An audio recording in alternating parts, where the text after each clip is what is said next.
Gabriel. Estamos muy emocionados y agradecidos de compartir estos 3 días de diálogos intensos. Este encuentro, que hoy es una realidad, comenzó a gestarse hace casi un año atrás. La idea de hacer algo venía girando en nuestras cabezas desde hace varios años. Primero pensamos en una revista, después en una editorial, algo que sirviera para reunirnos, algo para contribuir con la recomposición de nuestro tejido cultural roto por la situación del país y la emigración masiva. Quiero ser muy claro, si las circunstancias en Venezuela fueran otras, este encuentro no tendría ni la relevancia ni la urgencia que hoy lo impulsan. Estamos tremendamente contentos de realizarlo, pero no se nos escapa que lo motiva está muy lejos de ser corregido. Pienso que no es casual que todo comenzara a gestarse en el 2024. El 28 de julio de ese año se realizaron las elecciones presidenciales en Venezuela, en las que, como todos sabemos, nunca se publicaron resultados oficiales y, sin embargo, fue proclamado un presidente. Ante eso, todos quedamos desconcertados y aturdidos, y la sensación de impotencia y humillación se adueñó de todos. Pienso que esa impotencia y esa humillación sirvieron en parte para dar el necesario puntapié que faltaba para materializar ese algo.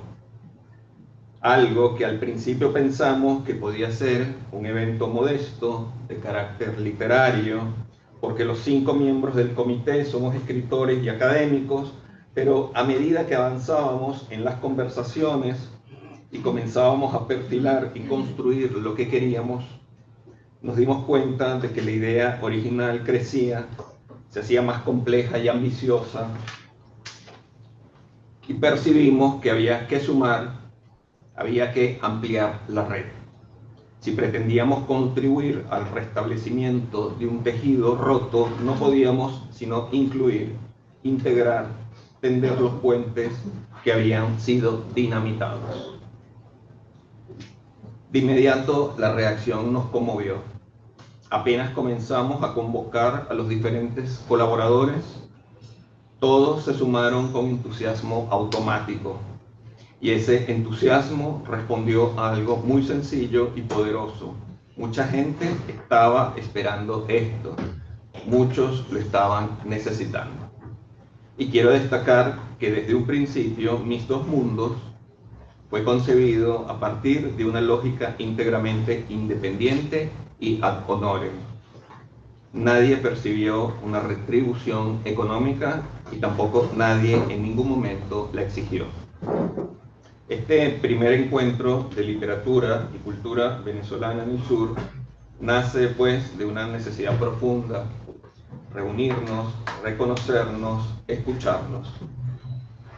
Porque las circunstancias de los últimos años nos obligaron a lo contrario, desunirnos y desconocernos, consecuencia directa de la atomización y el proceso de dispersión de los actores culturales venezolanos. Y esa necesidad profunda opera en 2 direcciones. Una, la que nos conecta desde distintas latitudes, a través de la memoria, el lenguaje y la creación, a pesar de las distancias. Y la otra es la celebración del vínculo entre los venezolanos migrantes y su país de acogida, en este caso Argentina y en especial Buenos Aires. Hace poco, 2 periodistas e investigadores se dieron a la tarea de hacer un mapa de los escritores y escritoras venezolanos migrantes. El resultado fue desolador. Una enorme cantidad se encuentra viviendo fuera del país, desperdigados en diferentes partes del mundo, en Latinoamérica, Estados Unidos, Europa, pero también Israel, India, En fin, la lista es muy larga. Qué difícil es sostener una cultura así, de forma satelital. Pero paradójicamente, esto también facilitó que nuestros escritores publicaran fuera del país como nunca se había hecho antes, que se fundaran proyectos editoriales más allá de nuestras fronteras, y que nuestros artistas y músicos dieran a conocer su obra en el mundo. Por eso, este encuentro es un acto de resistencia, es una acción testarudamente insumisa, una oportunidad sin duda pionera, pienso yo, para restablecer vínculos fracturados a través de la palabra, el arte y la memoria compartida.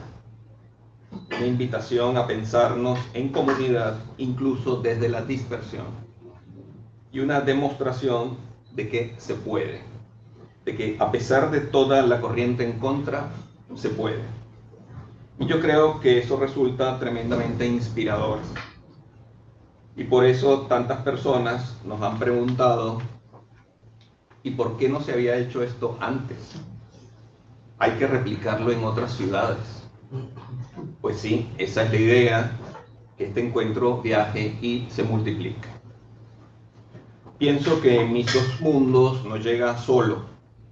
Lo anteceden varios proyectos, entre estos el libro Salvar la Frontera, muestra de cuentos de autores venezolanos migrantes, publicado acá en Argentina, que recoge voces diversas de nuestra diáspora literaria, y lo complementa el Atlas de la Cultura Venezolana en Buenos Aires, un índice de lo que seguimos construyendo aquí. El Atlas, que lo presentará Gabriel a continuación, está disponible a partir de hoy.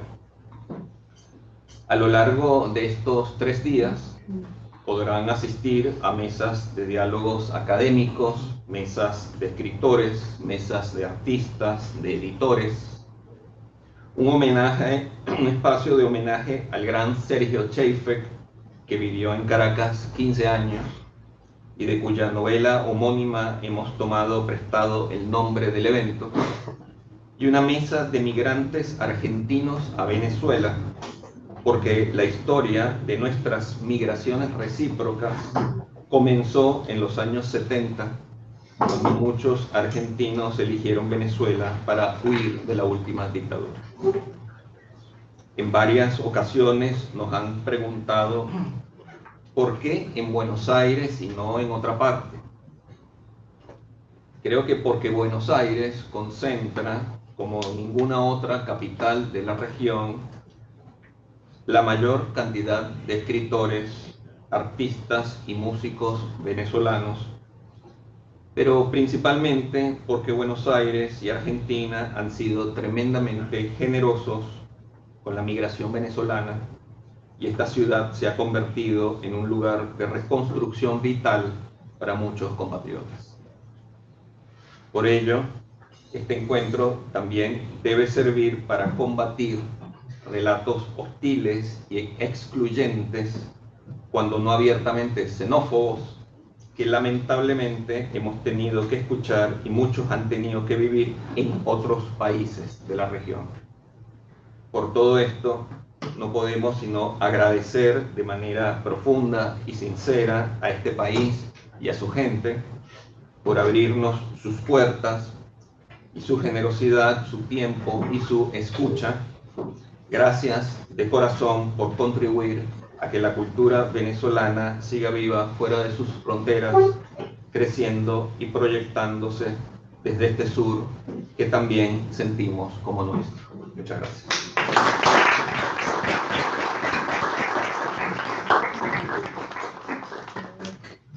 Bueno, muchísimas gracias por tus palabras. Yo quería contar que cuando empezamos este año académico en el doctorado de literatura latinoamericana y crítica cultural, nos propusimos para este año 2025 hacer menos eventos, porque el 2024 había sido un año de muchísimos eventos y había sido fuera de nuestras capacidades, ¿no? Somos 3 personas que manejamos un poco toda la coordinación y la dirección y estábamos sobrepasados. Pero llegó esta propuesta. Y cuando llegó esta propuesta fue categórico, como decía recién Gustavo, la sensación, y creo que se los dije en ese momento, fue, claro, es urgente, ¿no? Y fue esa la palabra que usé, porque me pareció que, por supuesto, que esto había que hacerlo, ¿no? Por suerte, y acá empiezo con los agradecimientos porque voy a ser muy breve, pudimos compartir también esto, que me parece una colaboración que ya viene de otros momentos y de otros eventos, esta organización también con la Universidad de San Martín, y acá comienzo también agradeciendo a Gonzalo Aguilar y a Mónica Surmú por acogernos también en esta, digamos, en esta empresa, digamos, de organizar conjuntamente o de acoger más bien la organización de este evento. Y agradecer, bueno, a los organizadores por habernos elegido, que es, por supuesto, un honor. Nosotros estudiamos la literatura y el arte venezolano dentro del doctorado, en nuestras clases. Trabajamos con muchos de ustedes en congresos, en eventos, en situaciones académicas. Así que agradezco, bueno, a Juan Cristóbal Castro, a Gabriel Payares, a Gina Saraceni, con quien estuvimos coordinando todos estos días la mesa de hoy a la tarde de homenaje a Sergio Chejfek, junto con Alejandra Laera y Sandra Contreras. También agradezco a Cecilia Rodríguez y a Gustavo, por supuesto, Gustavo Valle. También quería agradecer, por supuesto, a las organizaciones, al Centro Venezolano Argentino, Aranguaney, y a la Fundación para la Integración Cultural del Migrante. Y agradecer también al equipo de aquí del doctorado que trabajan conmigo, a Juliana Migales Rojo y a Jaime Mesa, que trabajaron un montón para que hoy pueda esto suceder. Y bueno, a todos ustedes por estar acá y esperemos que tengamos unos días muy lindos de trabajo y de escucha.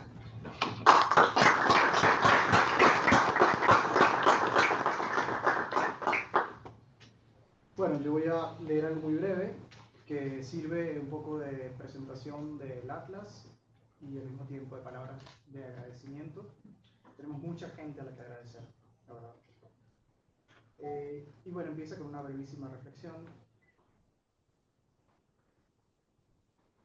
Existe un lugar común pertinaz en las conversaciones de muchos intelectuales venezolanos: la invisibilidad del arte y la literatura de nuestro país. Las causas de esta acusada falta de reconocimiento internacional han sido objeto de análisis y de debate, incluso o precisamente en, una época de inédita emigración masiva de nuestros talentos creadores. La sensación es que mientras triunfan la música comercial y la gastronomía, quedan a rezago otras formas tanto o más sofisticadas de cultura, lo cual implica una consideración, digamos, parcial respecto de nuestra existencia individual y colectiva. Se trata de un dilema curioso, sobre todo si se piensa a la luz del papel que jugó Venezuela en la composición y la consolidación de grandes iniciativas de divulgación artística y literaria latinoamericana en el siglo XX. Cosa que hizo, en buena medida, asumiendo el aporte de emigrantes sudamericanos del mundo de la cultura. Ramón José Velázquez, Simón Alberto González y Guillermo Sucre fundaron, por ejemplo, junto al editor español Benito Milla, proveniente en ese entonces del Uruguay, la célebre Monte Ávila Editores, en 1968. El argentino Carlos Jiménez y María Teresa Castillo crearon en 1973 el Festival Internacional de Teatro de Caracas. Y al año siguiente, José Ramón Medina y el uruguayo Ángel Rama fundaron la Biblioteca Ayacucho. La única visita, de hecho, de Jacques Lacan a América Latina en 1980 tuvo lugar precisamente en Caracas, donde la psicóloga argentina Diana Rabinovich llevaba 5 años exiliada, pues el famoso psicoanalista no quiso avalar con su presencia la última dictadura militar argentina. Décadas recientes, sin embargo, le han deparado a Venezuela otro tipo de consideraciones. Algunas resultan penosamente reales.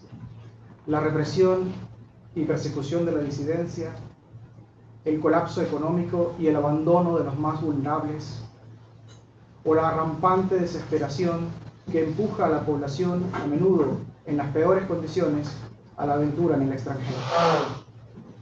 Otras, por el contrario, pertenecen a realidades que nos atañen de manera tangencial, accidentada. Me refiero a la captación del drama venezolano por actores políticos locales, pero también a la estigmatización del migrante en aspectos sociales, económicos y políticos, una práctica que cristaliza en el lugar común del rapitendero venezolano, ese pez chico en la implacable cadena trófica del capitalismo, a cuya precariedad laboral se suma también el desprecio de quienes pretenden negarle el derecho a tener, sea como sea, un relato propio. Allí la importancia que tiene, en lo personal, un evento como al que hoy damos inicio, dedicado al panorama intelectual, artístico y literario venezolano, que a través de la diáspora nuestro país cede al continente. Y en especial, el de uno de sus proyectos subsidiarios, que es el Atlas de la Cultura Venezolana en Buenos Aires. Un documento inédito, forjado al calor del entusiasmo y del deseo de ofrecer tanto a lectores locales como a los propios emigrantes venezolanos un vistazo de los productos culturales que constituyen nuestro aporte histórico y particular al panorama cultural de la capital de la República.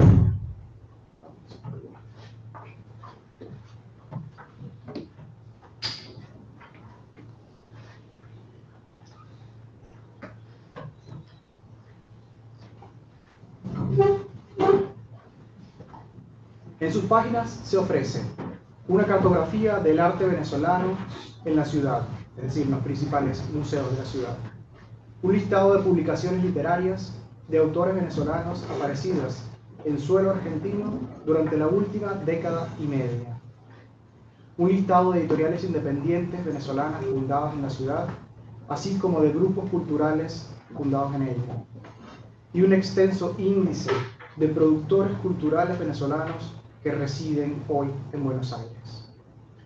Se trata, es importante decirlo, de un work in progress, la puesta en marcha de un proyecto que habrá después de actualizarse, ampliarse y mejorarse, y que además podría, esa es nuestra esperanza, replicarse con igual entusiasmo en otras ciudades de la región.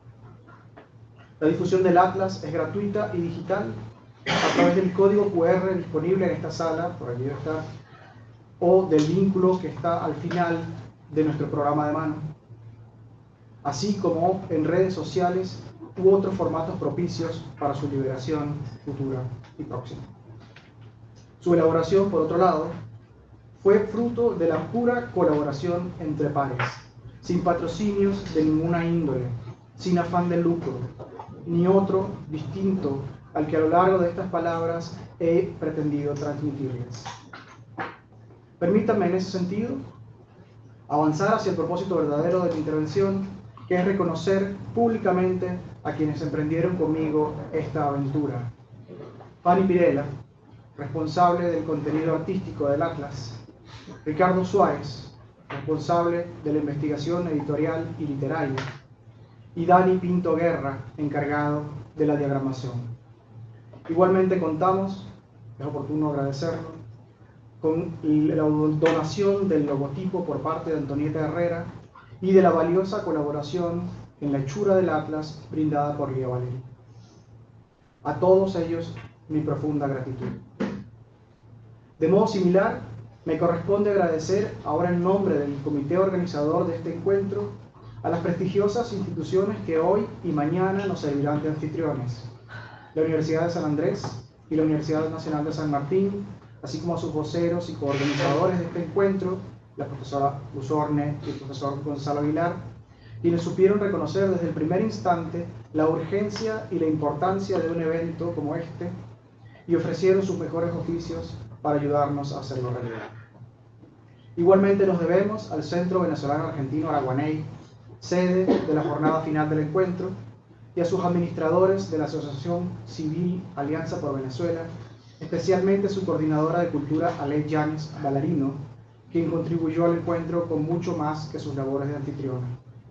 Otro tanto corresponde a la Fundación para la Integración Cultural del Migrante, OFICU, en presencia de su fundadora y presidenta Lía Valeri, a quien agradecemos su apoyo constante en lo logístico, moral y material, sin el cual llevar a cabo este proyecto habría sido infinitamente más arduo. También debemos dar gracias a todos aquellos que sumaron sus esfuerzos individuales para que este evento ocurriera. En primer lugar, a Kelvin Osorio, diseñador del logotipo y el banner del encuentro, quien nos obsequió su talento de manera totalmente desinteresada. A Antonieta Herrera, responsable de la estrategia de comunicaciones digitales del encuentro y a quien debemos nuestra página web www.somosvenezuelasur.com.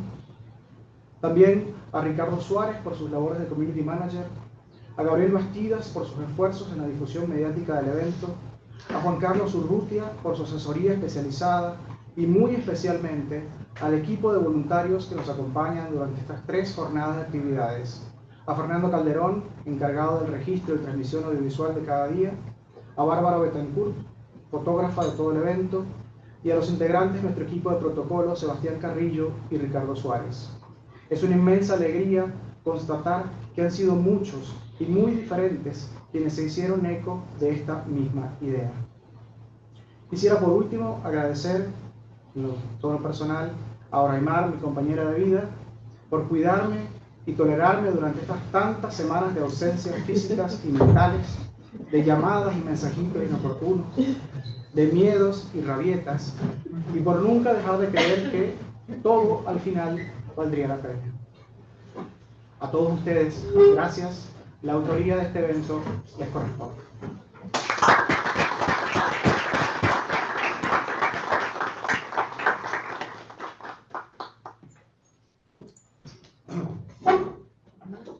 Bueno, gracias por la invitación.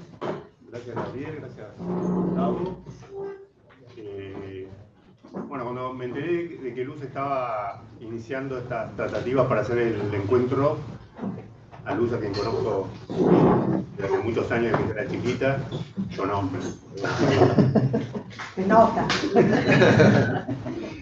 Le dije, no, tenemos que participar, nosotros queremos participar con Mónica Surmuk de la maestría en literatura de América Latina en la USAM.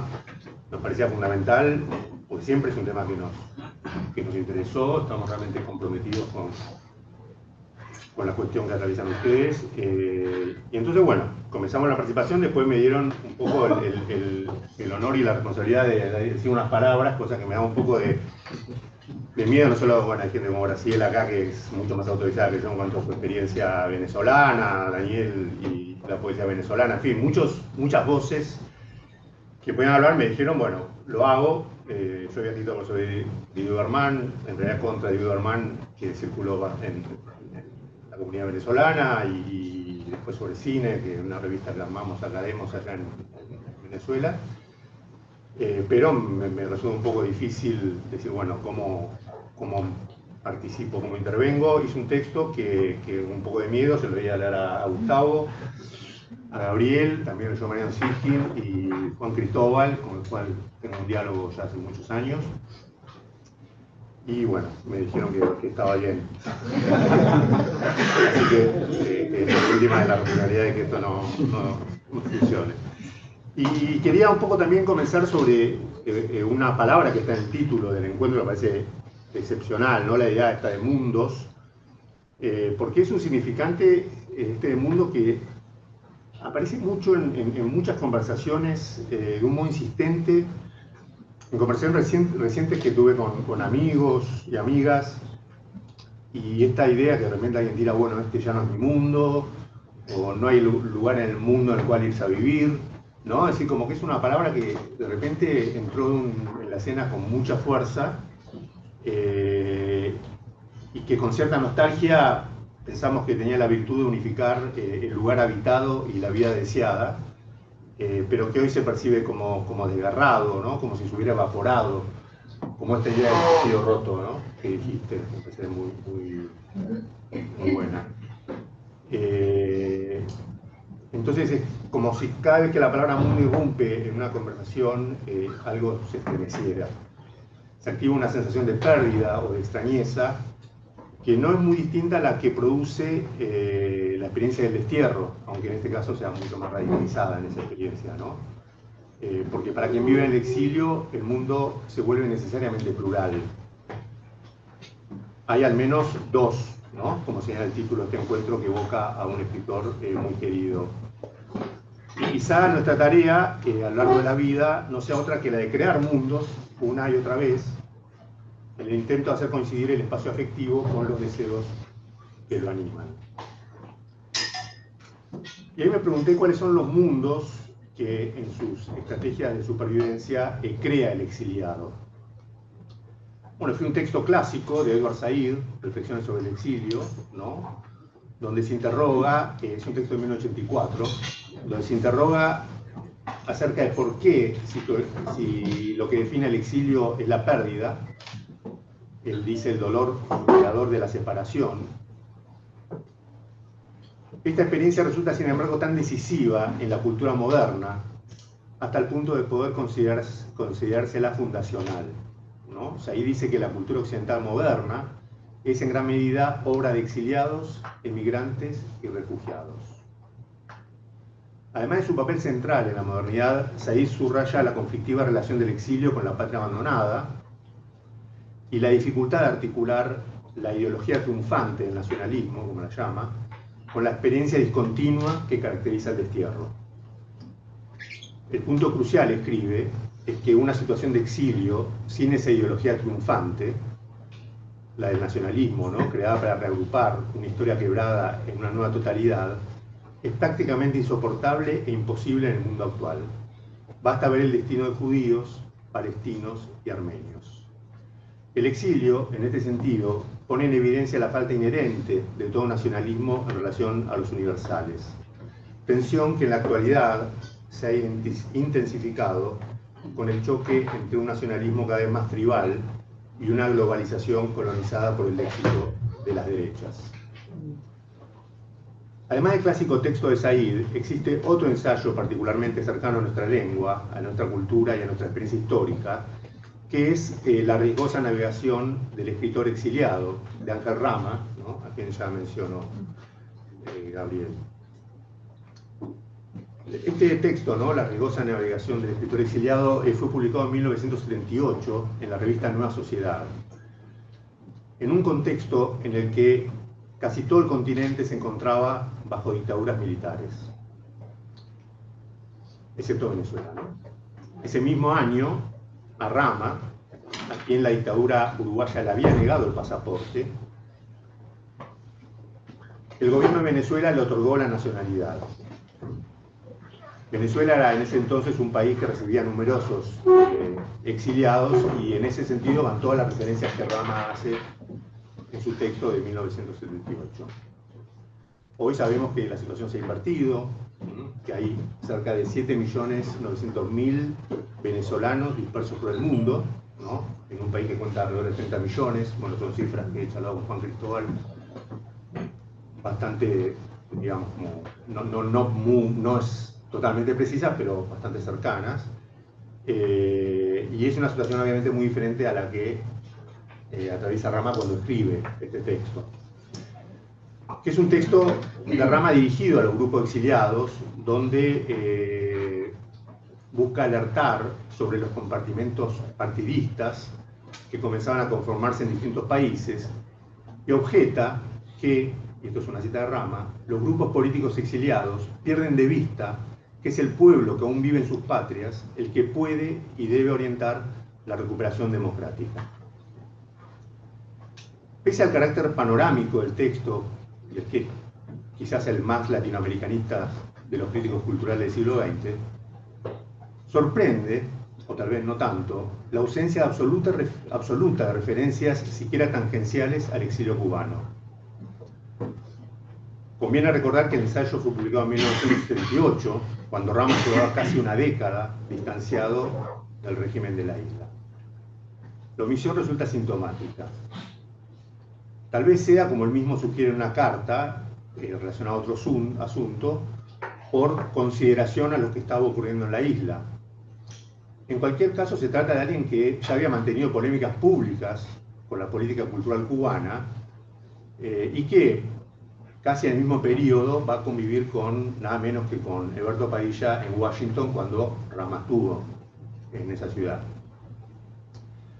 Esta omisión deliberada, esta estrategia de no mencionar el exilio cubano para no afectar al campo socialista, ¿no? Así definía Rama su propia posición, aun cuando ya a fines de los 70 transitaba hacia una posición socialdemócrata, revela los problemas de abordar el exilio desde presupuestos ideológicos y no como un efecto del autoritarismo.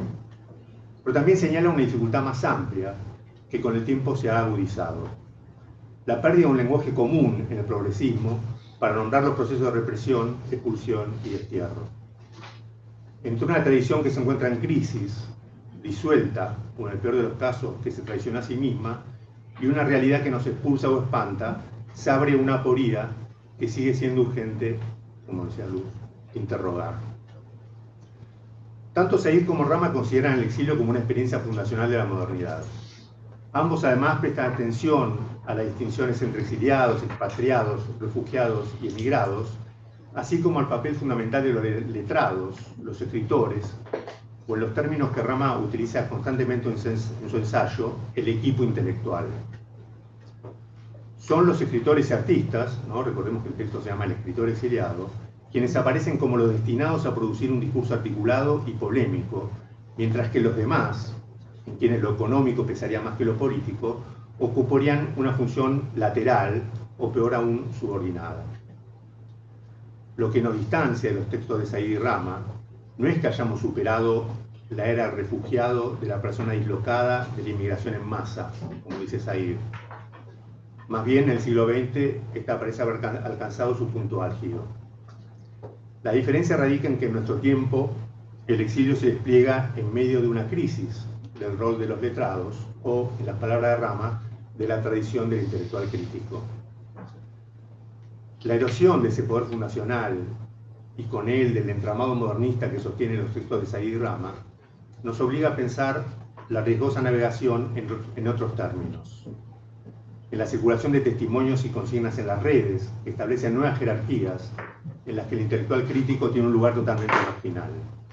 En una encrucijada marcada por el ascenso de las derechas a posiciones discursivas hegemónicas y por el poder desmesurado que éstas detentan, mientras el progresismo, en el mejor de los casos, se esfuerza por repensar sus posiciones y refundar sus conceptos y prácticas.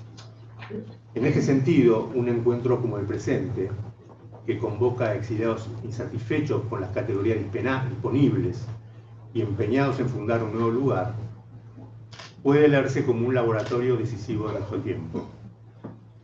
De allí que la experiencia del exilio venezolano concentre tensiones que afectan directamente a nuestro futuro político, al tiempo que revela la urgencia de redefinir una lengua hospitalaria hoy resquebrajada.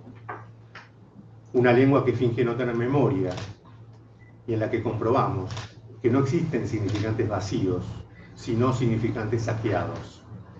No porque posean un sentido único, sino porque han sido despojados de las historias de esas palabras, ¿no? Libertad, socialismo, de quienes las pronunciaron, de las vidas y de los muertos que se unieron a ellas, y de las huellas que esas historias dejaron en su recorrido. Es difícil encontrar una palabra adecuada para nombrar este exilio. Quizá el tono que lo atraviesa no pueda ser heroico, no porque carezca de sufrimiento o de trayectorias que a veces rozan lo épico. Pienso en quienes parten de Venezuela, cruzan a pie a Brasil, o a Colombia, y siguen itinerarios muy enrevesados, sino porque el marco de su inscripción simbólica resulta insuficiente. En un texto que escribí a propósito de la muestra Sublevaciones, curada por George Duberman, ya había señalado la ausencia de un lugar para las imágenes de las marchas en la Venezuela del siglo XXI. Escribí en ese entonces que mientras no cambie la cultura política en América Latina, sobre todo la de los intelectuales, estas imágenes seguirán siendo imágenes desquiciadas, es decir, tremendamente cruentas, pero sin posibilidad de encontrar un discurso que las integre en una lectura, en una serie o en una interpretación de la historia. Imágenes sin lugar para hospedarse. Sin embargo, persiste la dificultad de dotar esas imágenes y al exilio que las acompaña de un marco de sentido compartido, capaz de inscribirlas en una narrativa histórica que trascienda el dolor inmediato y que reconozca tanto su dimensión política como la huella irreductible de las vidas desplazadas. En esa falta de mundo, en ese bastardeo de las palabras, en lo que he llamado significantes saqueados, en esa incomodidad o desasosiego, en todas las expresiones que remiten a una carencia, quizá sea la poesía la que nos pueda decir algo. Si todavía creemos, como sostenía Hölderlin, que lo que permanece lo fundan los poetas, o porque en la poesía la lengua carece de ataduras, y eso en época de redes digitales y de textos predictivos puede percibirse casi como un alivio, como un inicio de éxodo, o simplemente como un espacio en el que dar la vuelta a las palabras, descolocándolas.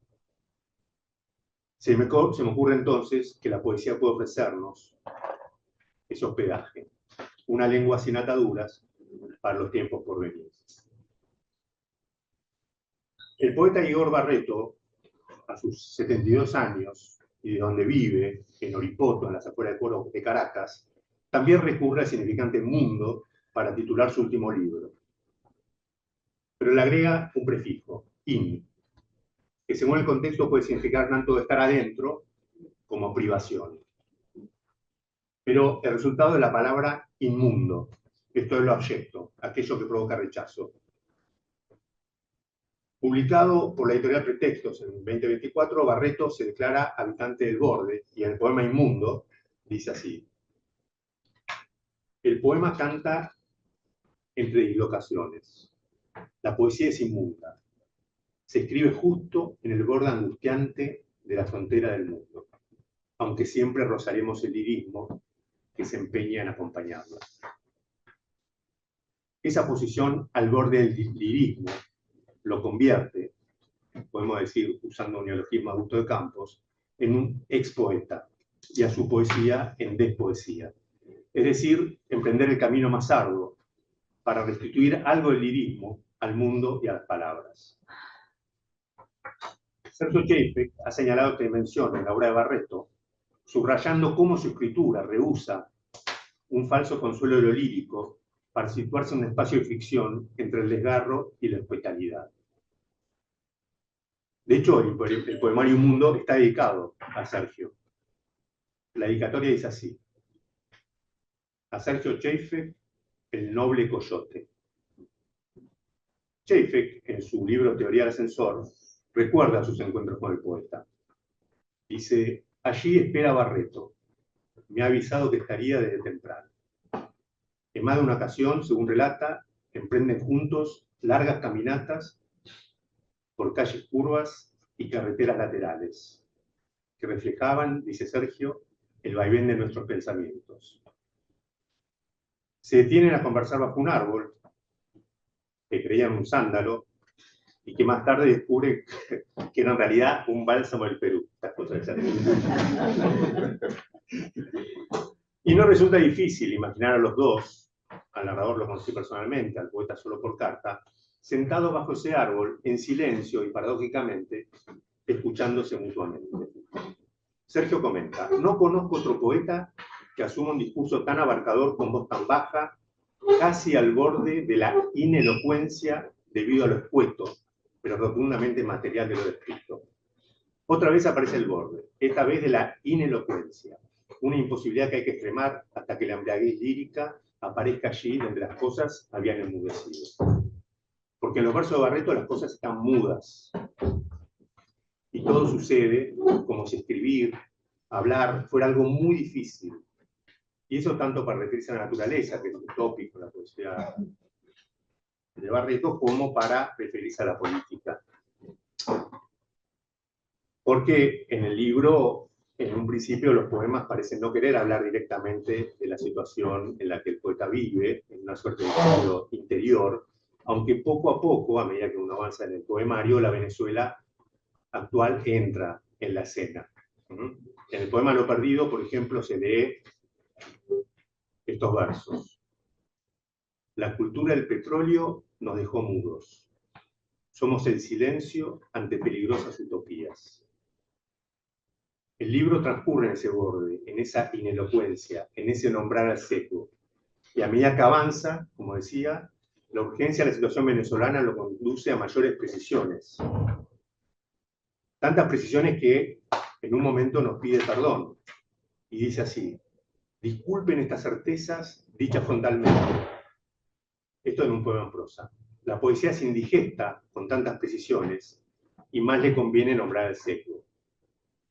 Pero la realidad se hace presente. Y ahí están entonces, cito, las miles de vidas acalladas en protestas callejeras, o la sopa diaria que el poeta describe como ese líquido impuesto de forma cruel por los cocineros de una engañosa emancipación que ofrecen, al tiempo paracrónico, un agua sanguinolenta. En este poema en prosa titulado Bagatela, Barreto discute con Raúl Zurita a propósito de un ensayo que el poeta chileno publicó en The Clinic, en el cual criticaba a los exiliados venezolanos por no reconocer que, y esto es una cita textual de Zurita, más que Chávez o Maduro, lo que los obligó a marcharse de su patria es parte del manual básico con que el imperialismo responde frente a cualquier país que se atreva a poner en cuestión su predominio y los intereses de la macro-oligarquía que lo sustenta. Y Zurita agrega que el bueno no mata al malo y el malo mata al bueno.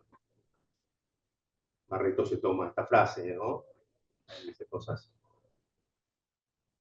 muy fuertes, pero más que la controversia puntual, me interesa en el discurso de Zurita ese lugar común, ¿no? De desplazar siempre las culpas hacia el exterior, en un recurso que no hace sino ocultar nuestras propias imposibilidades y frustraciones.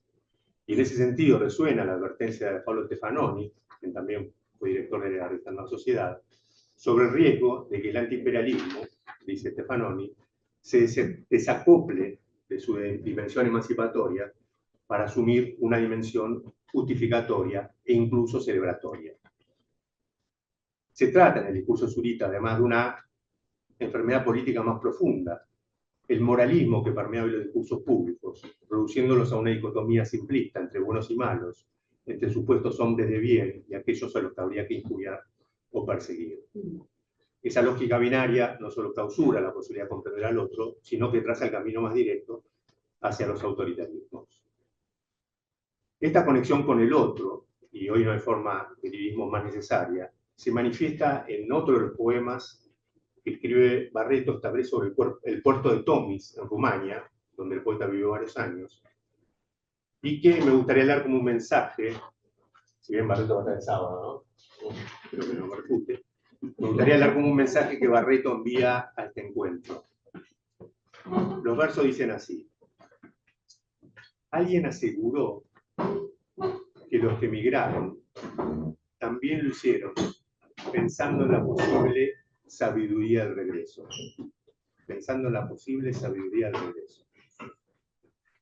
Imagino que el Atlas de la cultura venezolana en Buenos Aires hicieron y están haciendo, que todo el trabajo que se tomaron para reunir a aquellos que estaban dispersos, para fortalecer y construir otro exilio venezolano que encuentre su discurso y su lugar en conexión con los exilios existentes, es un comienzo de esta posible sabiduría de la que habla Barreto, en esa comunidad móvil, en permanente retorno y en permanente éxodo, que busca una nueva lengua y un modo de ocupar el mundo.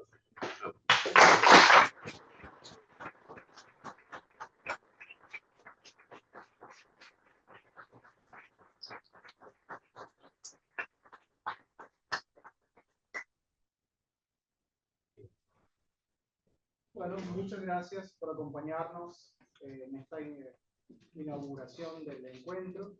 Hoy tenemos una programación que continúa con una mesa académica y luego con un homenaje a Sergio Chile, en el que va a participar Gina Saraceni por vía telemática.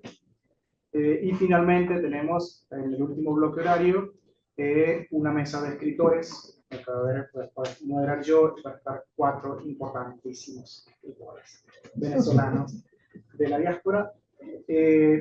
Quédense, acompáñennos. Hay un cafetín arriba si desean tomar café o comer algo. Si quieren descargar el Atlas de la Cultura, está el QR rodando por allí. Si no, lo tienen acá también. El que dice Atlas, de nuevo.